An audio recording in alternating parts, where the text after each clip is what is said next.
More to it than that? Osama bin Laden fought valiantly against the Russian invasion of Afghanistan. He led troops. He brought money, resources from his family's billion-dollar empire. And after the Afghan war, returned to Saudi Arabia, where he was regarded as a young hero. I think the turning point for bin Laden was during the Gulf War, when American forces came to base in Saudi Arabia to launch the Iraqi war. Bin Laden fought very hard against the Saudi royal family to say, don't let these Americans come here. They will occupy our holiest lands with their military. They will stay here and use that military to support Israel from our holy lands. And he essentially said, if we could run the Russians out of Afghanistan, we can certainly fight Saddam Hussein or whoever we have to from invading our country. We don't need the Americans to protect us. Well, John Miller, you talk about the American support for Israel. Is bin Laden trying to get the United States to stop supporting the state of Israel? Does he think he can do that? That's a key goal. Bin Laden has essentially three things on the table. One, first and foremost, the U.S. military out of Saudi Arabia and off the Arabian Peninsula. Number two, end support for Israel. He considers us, our support of Israel, to give Israel the license and a larger cudgel over the Palestinians. And, of course, his fate is very high on, their fate is very high on his list. And to end the bombing of Iraq. Now, interestingly, Osama bin Laden has never been a big fan of Saddam Hussein's, but he claims it's another instance of the U.S. attacking Islamic people and affecting the lives of innocent women and children, the embargo, and so on. That is his basic agenda, and I think the acts of terrorism, which are getting closer and closer to the heart of America, I think they're right there now this week, are designed to make Americans sit up and say, who is this guy, and what does he want, and what do we need to do to make him stop? Pierre Thomas, who is this guy and the people who work with him? This man is far different from somebody the FBI normally deals with, a bank robber, a crime of kidnapping, something for money. I mean, if he and his associates are motivated by enough will to simply immolate themselves along with other innocent people, how does the FBI get at them? Well, that's one of the difficult things they're studying right now. Sam, one of the things I might point out is the United States has so many people coming into the country through airlines and various other means. One source told me this week is, how do you deal with that? Part of the way that you stop terrorists is simply having information about them. But these are people that change their IDs repeatedly. These are people that are constantly on the move. And one source told me they do not have a good handle. The FBI is very good after a crime has taken place to track them down. They're less good at finding people before an operation takes place. Well, Pierre, in this case, we now know some of these people were integrated in American society, lying low. It's reminiscent of the Cold War, where the sides planted spies who were told, don't do anything for 10 or 15 years and then emerge. It's almost impossible to get a line on them ahead of time, isn't it? Well, that's very, very difficult. What they need a better job of doing is trying to get a sense of who's coming into the country. And I had a Customs Service official tell me we have to start to look at the number of people coming into the United States. If you look back to the Millennium Scare last year, one source said we were very, very lucky to find that man crossing out west with bomb-making material in his truck. If the man had gotten through, we would have had a very devastating attack last year. John McCarthy, you talked earlier about special operations in trying to smoke these people out of their holes abroad that the U.S. military may go after. How does a special ops team work different from what, of course, we're used to seeing on the normal battlefield? One of their specialties is surveillance, Sam. You can put some of these teams in other countries. They can sit for weeks at a time on mountaintops at some risk to their lives, and they can surveil movements and activities. They can plant listening devices in various places that allow the U.S. to have a much better handle. But one of the things that the nation must understand here, Sam, when we're listening to government officials talk about changes in the law here, it is not just going to be the military that's going to go after them. They are looking at, as various of the guests have just said, changing the laws on not only assassination and phone tapping, but they're also going to be talking and are talking privately about trying to change regimes. What are the rules going to be for dealing with American-directed cyber attacks on other governments' installations? One of the things they're going after is Osama bin Laden's bank accounts, and have been for a very long time. But if they are unleashed with the American ability to attack some other financial institutions via cyberspace, that is another whole dimension of the way the U.S. is going to be going after this network. Thank you, John. John Miller, have the last word here. Not been down before, not on this scale, but the use of military forces to effectively, as they say in the police business, make a collar is something that we tried in Panama with a massive conventional force to make a narcotics arrest of President Noriega. Yet, even with a high-profile character, even with Noriega being who he was, it took us days to find him, and there was a siege. The more dramatic example, of course, was Mr. Aidid in Somalia, where U.S. Special Forces went in, seeking to arrest him, to capture him. Not only did they not affect that, but we had U.S. helicopters shot down, the bodies of servicemen dragged through the streets, so much so that the president had to pull those forces out just because of American opinion of what were we doing there and why were we suffering these losses. So to go after Osama bin Laden, who's much better at hiding than either of these other two targets, in a much wider area, in a place where people are going to be committed to fight, they certainly demonstrated that against the Russians, is a really tall order to use the Army to make an arrest. Thank you, John Miller and Pierre Thomas and John McQuethy. Well, while we've been talking and concentrating on Osama bin Laden and how the United States will attempt to hunt him down and his associates, of course, here in Washington and, of course, in New York, the grim work of recovery and going over those debris continues. And George Stephanopoulos, you've been following that. That is still the #1 job here, Sam, and they are still calling it, importantly, search and rescue. They don't want to make that shift yet to recovery because they still want to hold out some hope, and they still do hold out some hope that some of the people may still be found. Late last night, I got an up-close and exclusive visit of the tour site with New York Police Commissioner Bernard Kerik.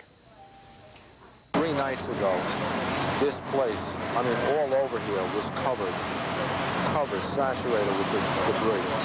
And they've cut a lot of it down. They've taken a lot of stuff out.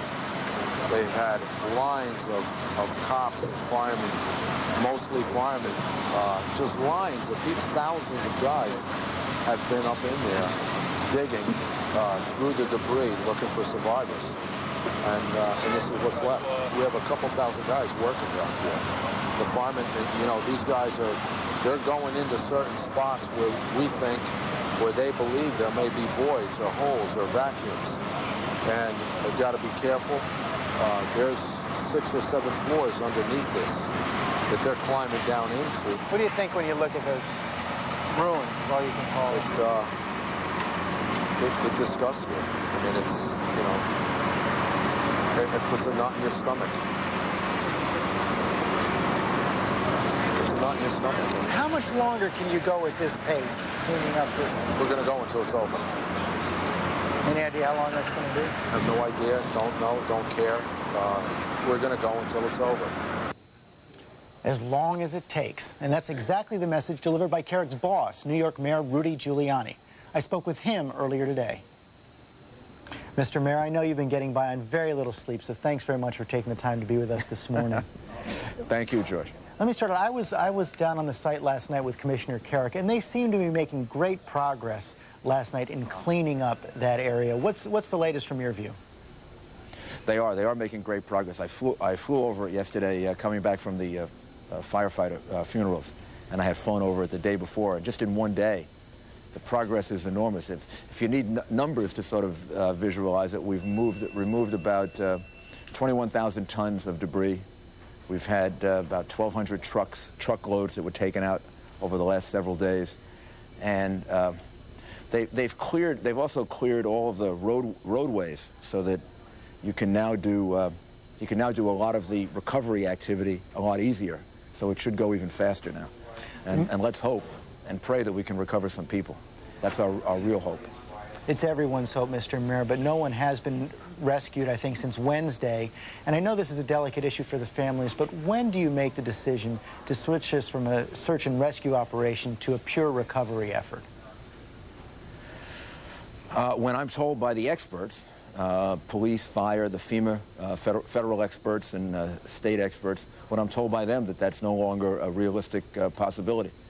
And they all tell me now that although obviously it's very difficult and the possibilities are small, there is still hope. So as long as there's hope, then we have to proceed in that direction. I don't know the timing of it, George. Do you have any idea? Better. Any idea of how long that will be? For as long as it takes. It really isn't for me to assess that. There are people who have done these rescue operations, you know, in the past, and they believe that now and over the next several days, there's still hope, particularly given the fact that there are large tunnels under the World Trade Center. We don't know what damage has been done to them until we can remove the rest of this debris. Probably at that point, we'll have a better idea. Okay, and I know you're committed also to opening up on Wall Street tomorrow, but there's an awful lot of debris downtown. There's still some very spotty electricity and phone service. Are you worried at all that Wall Street will just be overwhelmed by this influx of 75 to 100,000 workers? We've done everything that we can to test that. We had dry runs on Saturday. We're going to have them today. We opened the subway lines and sent a lot of people down yesterday to make sure that things will work on Monday. So we're hopeful that it'll work. I mean, it's time to try to get back as much as possible to normal. Not only will the stock exchange be open, but the mercantile exchange will be open, which is actually just to the west of the hot zone. So we're trying to get commercial activity back to normal. It's important for New York. It's important for the American economy that we do that. What do you say about security? What do you say to people who are worried that some crazy might take this as an opportunity to launch another strike? What measures have you taken? Don't let them frighten you, and don't let them stop you. You know, the last couple of days when I've had a little time, I've been reading about the Battle of Britain and what the people in England had to go through when they were being bombed every day. And here's what they did. They took security measures that were necessary. They had bomb shelters, and they protected each other, and they helped each other. And their hospitals operated at full bore. But they went about their normal lives as best as they could, because they weren't going to show fear and they weren't going to be fearful. We do not want these cowardly terrorists to have us in any way alter our American way of life. And I'd like New York to demonstrate that to people. This may go on for some time. We have to end terrorism. I believe the United States government is committed to that. And it's going to require us here in America to go about our way of life and not have them imperil it. And New York should be an example of that, since we seem to be, along with the Pentagon and Washington, the first place in which they've attacked us. And we don't want them to stop us. You've been so praised for your leadership in this crisis. There's even been some talk of maybe having some sort of write-in campaign or other measure to keep you in office. Is there any way that could happen? No. The reality is that there'll be a new mayor on January 1st, and I will do everything that I can to make certain that whomever that new mayor is, that they're as prepared and as ready and able to go forward with this as I am right now. And there's nothing fortunate that happened in this situation, but at least it happened at a time in my administration where we've been through a lot of crises, a lot of emergencies. I have a tremendous police department, fire department, emergency services. The commissioners, Commissioner Carrick and Commissioner Von Essen, are enormously skilled and experienced. So I think we'll be able to get through this initial part of it, and we'll be able to do a transition that prepares the next administration for what it has to deal with. Well, thanks for all your work, Mr. Mayor. Thanks very much. Thank you, George, and thank you very much. When President Bush visited the disaster site in New York City Friday, among the officials who accompanied him was the junior senator from New York, Hillary Rodham Clinton. All traces of partisanship wiped away. Senator Clinton joins us now from our New York studios. Welcome, Senator. Good to see you. Thank you very much, Sam. Well, it's true, isn't it? I mean, the Bushes and the Clintons have engaged in healthy, normal political debate in this country like so many others, and now, at the moment, that's all behind us, isn't it? Well, you know, Sam, that's what's so great about our country. Now in this moment of crisis, we're united, we're behind our president, and we're moving forward together. I can't say enough about the extraordinary support that New York has received from the president, from my colleagues in Congress on both sides of the aisle.